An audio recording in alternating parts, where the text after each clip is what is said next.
نحمده ونصلي على رسوله الكريم اما بعد فاعوذ بالله من الشيطان الرجيم بسم الله الرحمن الرحيم ام تريدون ان تسألوا رسولكم كما سئل موسى من قبل ومن يتبدل الكفر بالإيمان فقد ضل سواء السبيل۔ کیا تم اپنے رسول سے وہی پوچھنا چاہتے ہو جو اس سے پہلے موسیٰ علیہ السلام سے پوچھا گیا تھا؟ سنو، ایمان کو کفر سے بدلنے والا سیدھی راہ سے بھٹک جاتا ہے۔ صدق اللہ مولانا العظیم۔ محترم ناظرین، میں نے آپ کے سامنے سورہ بقرہ کی آیت نمبر 108 تلاوت کی ہے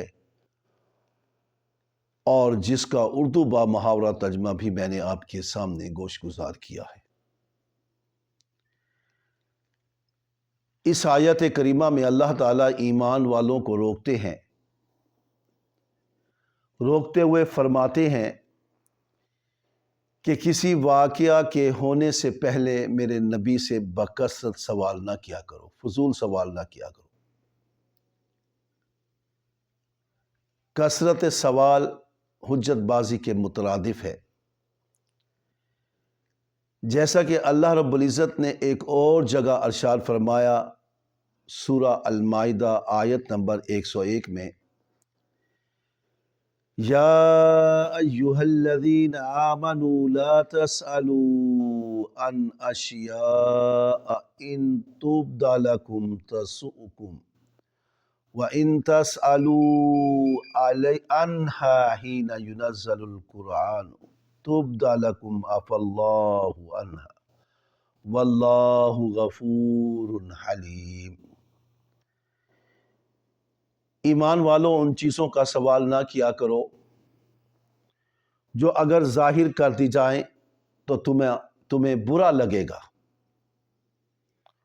اور اگر تم قرآن کے نازل ہونے کے زمانے میں ایسے سوالوں کا سلسلہ جاری رکھو گے تو یہ باتیں ظاہر کر دی جائیں گی۔ محترم ناظرین، صحیح مسلم میں ہے، اللہ کے رسول صلی اللہ علیہ وآلہ وسلم فرماتے ہیں کہ میں جب تک کچھ نہ کہوں تم بھی نہ پوچھا کرو۔ تم سے پہلے لوگوں کو اسی بدخصلتی کی وجہ سے ہلاک کر دیا گیا تھا۔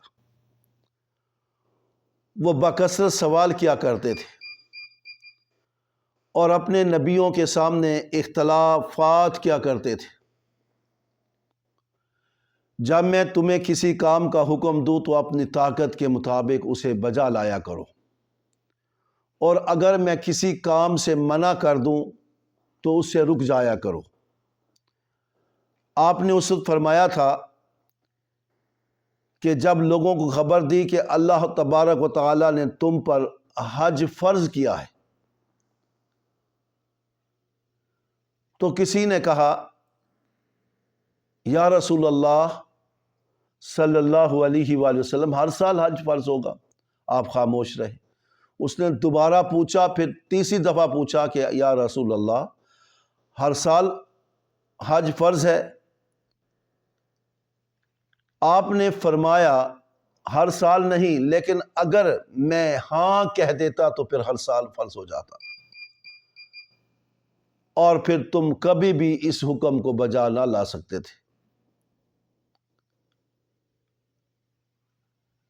اسی طرح اللہ رب العزت نے قرآن مجید میں ایک اور جگہ سورۃ النساء آیت نمبر 153 میں نبی معظم سے فرمایا، یسألک اہل الکتاب ان تنزل علیہم کتابا من السماء۔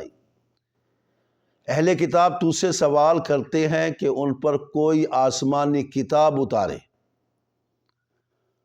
فقد سألوا موسیٰ اکبر۔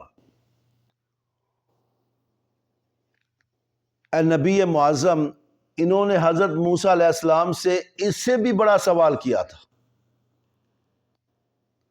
فَقَالُوا أَرِنَا اللَّهَ جَهْرًا،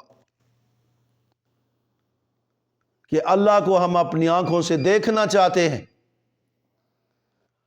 فَأَخَذَتْهُمُ الصَّاعِقَةُ بِظُلْمِهِمْ، جس ظلم کی وجہ سے انہیں ایک تند و تیز آواز سے ہلاک کر دیا گیا۔ محترم ناظرین، حضرت ابو العالیہ کہتے ہیں کہ ایک شخص نے حضور صلی اللہ علیہ وآلہ وسلم سے کہا، یا رسول اللہ، کاش ہمارے گناہوں کا کفارہ بھی اسی طرح ہو جاتا جس طرح بنی اسرائیل کے گناہوں کا کفارہ تھا۔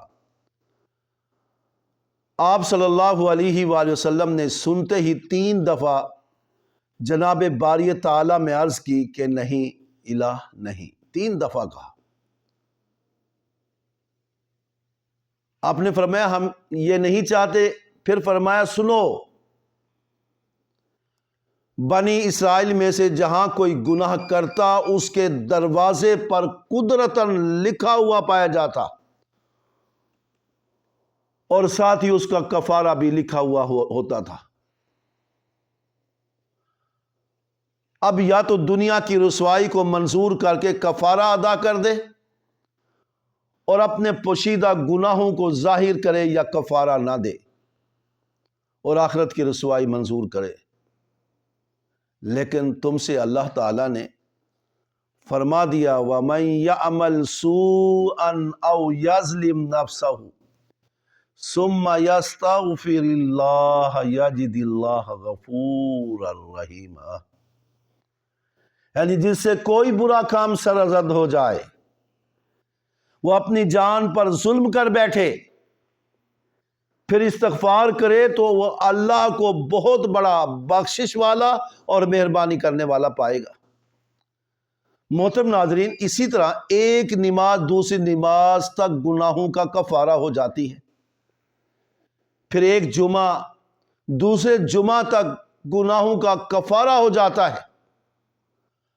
اللہ کے نبی نے فرمایا سنو، جو شخص برائی کا ارادہ کر لے لیکن برائی نہ کرے تو برائی لکھی نہیں جاتی، اور اگر کر بھی گزرے تو ایک ہی برائی لکھی جاتی، اور اگر بھلائی کا ارادہ کرے پھر گو نہ کرے لیکن بھلائی لکھ لی جاتی ہے، اور اگر کر بھی دے تو 10 بھلائیاں لکھی جاتی۔ اللہ کے رسول نے فرمایا اب بتاؤ تم اچھے رہے یا بنی اسرائیل اچھے رہے؟ اللہ کے رسول نے فرمایا تم بنی اسرائیل سے بہت ہی اچھے ہو، وہاں باوجود اتنے کرم اور رحم کے پھر بھی کوئی ہلاک ہو تو سمجھو یہ خود ہلاک ہونے والا ہی ہے، یہ خود ہلاک ہونے والا ہی تھا۔ محترم ناظرین، تکبر، اناد، سرکشی کے ساتھ نبیوں سے سوال کرنا نہایت مذموم حرکت ہے، اور جو کفر کو ایمان کے بدلے مول لے اور آسانی کو سختی کے بدلے مول لے وہ سیدھی راہ سے ہٹ جاتا ہے۔ وَمَن يَتَبَدَّلِ الْكُفْرَ بِالْإِيمَانِ فَقَدْ ضَلَّ سَوَاءَ السَّبِيلِ، جو کوئی بھی ایمان کے بدلے میں کفر لیتا ہے پس تحقیق یقیناً وہ سیدھی راہ سے گمراہ ہوا ہے۔ اللہ تعالیٰ نے ایک اور جگہ ارشاد فرمایا کیا تو انہیں نہیں دیکھتا جو اللہ کی نعمت کو کفر سے بدلتے اور اپنی قوم کو ہلاکت میں ڈالتے، وہ جہنم میں داخل ہوں گے اور وہ بہت بری قرارگاہ ہے۔ اللہ تعالیٰ سے دعا ہے کہ اللہ تعالیٰ ہمیں ہمیشہ قرآن و حدیث کے مطابق زندگی بسر کرنے کی توفیق عطا فرمائے۔ آخر دعوانا ان الحمدللہ رب العالمین۔